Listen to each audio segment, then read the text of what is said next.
জিনিসটা কি আসন নাকি নকল চেক করে দিই তো দেখা যা তো স্বর্ণর মতোই লড়া কি ঠিক হইব কয়টা হইলে বেচবেন?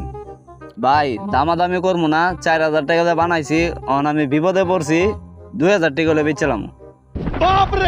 শালার দুটা দিকে তো বুঝা যায় হিরুঞ্চি 500 টাকা দাম করে দিয়ে কি কয়। শালাই মনে মনে আবার কি ভাবে। মানুষ আউনের আগে আগে ব্যস্ত আনলে হয় জিনিসটা।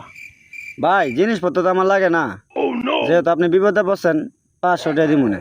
এই মেয়ের একটা দাম বলেন, 1500 টাকা খলাই কয়ে দিছে, দেই নাই জান। কিও ভাই রাগ হইছেন? হপ মিয়া রাগ হইব না কি হইব? 1500 টাকা খোলার মাঝে কয়ে দিতেছে, আপনি জিনিসের দাম করতেছেন 500 টাকা। দুইটা জিনিস বানাইছে 2 মাস হয়েছে, 4,000 টাকা দা। বিপদে পড়লে কেমনে মানুষ বাস দিয়ে জিনিস লয়ে যাবেন, গাড়ি চিন্তায় ব্যস্ত থাকে নাকি? জিনিসটা 1000 টাকা লইলেও মনে লস হইতো না। আচ্ছা আর 500 টাকা দিব না, 1000 টাকা হইলে আমার দেন নাহলে আমি যাইগা।